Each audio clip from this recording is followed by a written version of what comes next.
The PS1 era is one of the most interesting points in video game history for me. Despite the fact that I essentially own 3 different models of that console, it's one that I just didn't grow up playing. The earlier bulk of my childhood was spent in front of a Game Boy, GameCube, or Xbox. The first PlayStation I took even remotely seriously was the PSP, but surprise surprise, I only ever really looked at PSP games. The result of this is that the early PlayStation days are a massive black spot in my knowledge of video games. But if there's one thing I know for sure, it's that there were 2 characters that ruled the original console: Crash and Glover.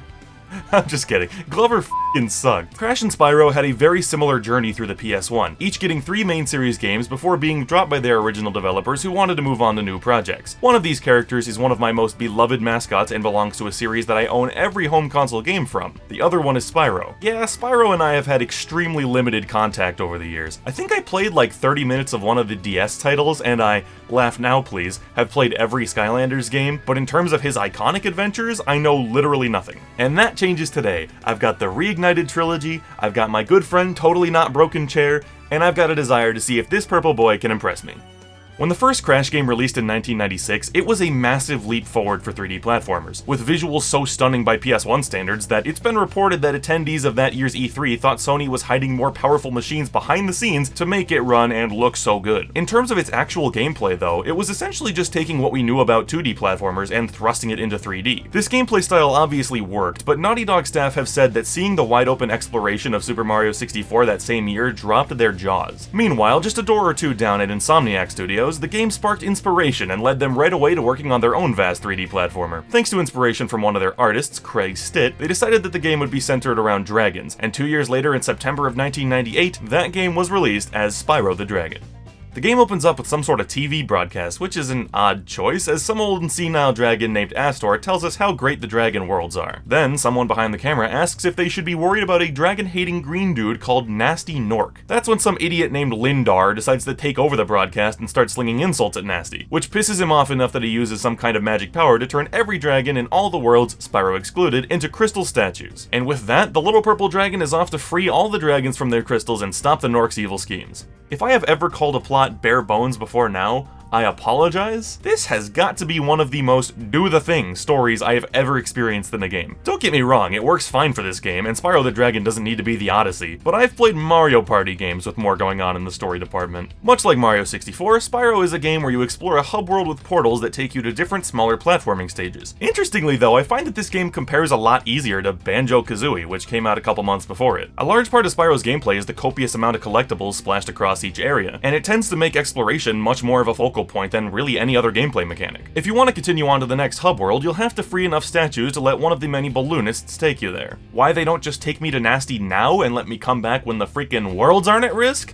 I have no idea. Spyro has but a few moves at his disposal. He can jump and glide through the air, violently gore enemies with his horns, burn their f***ing skin off, you know, the basics. This of course means that certain enemies can only be defeated with one of those 2 attacks. Metal armor generally means you'll have to use the horns, and large size generally means you'll have to spit some fire. And is it just me, or is that the opposite of what you would expect? Like, why wouldn't you use the horns to topple fatties or use fire to heat up or melt the metal? I'm fine with this concept regardless, but I find that it can kinda be easy to lose control of Spyro as he crashes through people. I'd say that just goes for the controls in general too. I started off loving how it felt to just move around, but as I got further into the game, it started to remind me of my problems with Sonic games. When you take a character this quick and slippery and toss him into situations where precise platforming is required, it loses all its magic really quickly. It also doesn't help that I don't feel much of an impact when I take someone out in this game. I just press the button and they fall over slowly. Maybe they thought any death animations they could come up with would be too violent because he spits fire? Maybe they just couldn't do much better at the time and this remake wanted to be as faithful as possible? All I know is that it makes everything feel a little anticlimactic. And as if this problem wasn't bad enough as is,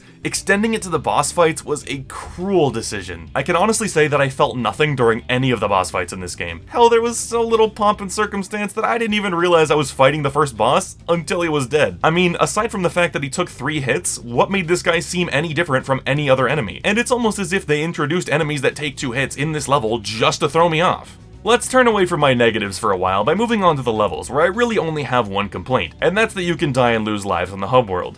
I don't like that. I'm sure I'll get 100 people telling me how cool it is because it makes the hub feel like a level of its own, but I'll have to drop a hard disagree. Maybe I'm just too stuck in my ways, but I found myself pissed every time this happened. Like, I'm not even playing the meat of the game yet, chill out. And it was especially upsetting when the cause of my death was the slip-slidey controls while platforming. In the end, it wasn't some massive issue, it just bothered me a little bit. What didn't bother me though were the levels themselves. The crash comparisons became clearer than ever as I started playing them, because this is yet another example of a genre pioneer setting the bar high on their first attempt. The levels kinda reminded me of Captain Toad Treasure Tracker with how they managed to cram so much interesting stuff into such a small space. So many areas are just barely out of your reach, and finding the unique way to get to it feels oh so good. It's also what makes the gliding mechanic more than a gimmick a lot of the time, and I can't sing its praises enough. Another thing I can't praise enough is the voice acting. Not only is Spyro wonderfully voiced by the one and only Tom Kenny, every dragon in this game is voiced, and combining that with the gorgeous animation of each of them makes the world come alive in a way that makes me so happy we've come this far in video game technology. I will say though that the brilliant animation makes the moments when the animation is not so good really stand out. One minute it looks like Pixar, the next oh god, oh f***.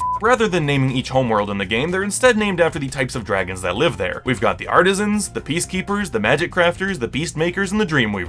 It doesn't change anything about how you free the dragons or what they do, but it's a nice touch. While most of the levels in this game work the same way, each world includes one level where Spyro must complete challenges like burning enemies, flying through arches, and opening treasure chests, all within a time limit and while continuously flying. You can technically land, but you're gonna want to stay airborne to stand a chance at getting them all. I was mixed on these at first, but eventually I realized, yep, I f***ing hate these. I just feel like Spyro never quite moves the way I want him to, and while some of the levels have a pretty clear path for you to take, some of them feel like it's damn near luck-based whether you happen to be nearby the ones you need at any given point. Well, at least they look pretty. I have a tendency to forget music when I talk about games. Maybe it's just because I don't really know what to say other than it sounds good, or it doesn't sound good. But when it comes to this game, I don't blame myself for almost forgetting. The tracks aren't bad, but they're not particularly memorable. A lot of them are more ambient sounding and, more importantly, entirely drowned out by the sounds of enemies being burned alive and gored. I don't recall any tracks that were bad, but that could be because I just don't recall a single track in general. It's all fitting, it's just kinda boring. Alright, Cray, take me to the final world. What? Yes, as it turns out, I had not at this point freed enough dragons to unlock the world of the Dreamweavers. I was one short. Now, I don't have a problem with this type of game requiring a certain amount of completion before you get to the end. I have a problem with how much is required. My strategy throughout this game was to grab treasure whenever I saw it and free every dragon in every level that I played, and I achieved that goal. Solving this problem was easy after I found out that I missed a level or two along the way, but could you imagine someone playing this who wasn't trying to be a dragon completionist like me? I imagine a ton of playthroughs would end right here if you didn't know this was coming. Thankfully, the final world of this game, Nork Nexus, has a treasure requirement instead of a dragon one, which is far more attainable. It only has 2 standard levels in it, but I actually liked them a lot. They were super simple compared to the previous worlds, but they went for more of a platforming gauntlet style thing with long stretches and dragons that are usually just sitting in plain sight. It actually kind of felt like some levels in Twinsanity, but like, finished. Overall, I do still prefer the rest of the game's more compact secret-filled style levels, but it was a nice change of pace. And with those out of the way, all that's left is Gnasty Nork himself.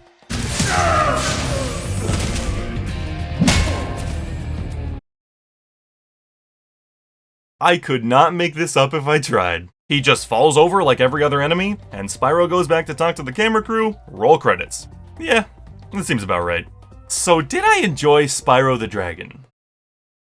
I have no idea. I haven't been this mixed on a game in a long time. On one hand, I love some of this stuff, but on the other hand, almost all of it has at least a dash of frustration or confusion. For every great idea, there's one that just boggles my mind. I did enjoy seeing some stuff I recognized from Spyro Circuit and CTR, and some of the small touches like the PS4 light bar changing color with sparks gave me a smile, but those little things don't justify playing a whole game. I think the best answer is that as long as you know what kind of game you're getting into, you'll know if you should try it or not. If you're a die-hard 3D platformer or collectathon fan that somehow hasn't played it, I think you'll enjoy it no matter what, but I hope that this video has done a good enough job helping everyone else decide. At the very least, I can say that I'm definitely interested in eventually trying out the sequels. I mean, Crash 2 and 3 were what really made me love the series, and from what I can tell, the same is true for a lot of Spyro fans, as both Ripto's Rage and Year of the Dragon generally have higher review scores than this one. It also seems fair to guess, and like, a fact, that they do a lot more than this game both in terms of gameplay and story, which is exciting. I don't have have a problem with this formula. In fact, I kinda love it, and I think small tune-ups here and there are all it really needs. There's a reason Ripto is the first Spyro villain everyone thinks of, and I wanna know what that reason is. It certainly won't be difficult to top Nasty, I'll tell you that much. I wanna love this series more than anything, and this was a fine first step, but it just couldn't push me all the way. I'll definitely need some time before I step back into the Purple Boy's shoes though. And I guess that's all I've got to say. Spyro the Dragon may not be my favorite game of all time, but at least I can say it doesn't blow hard.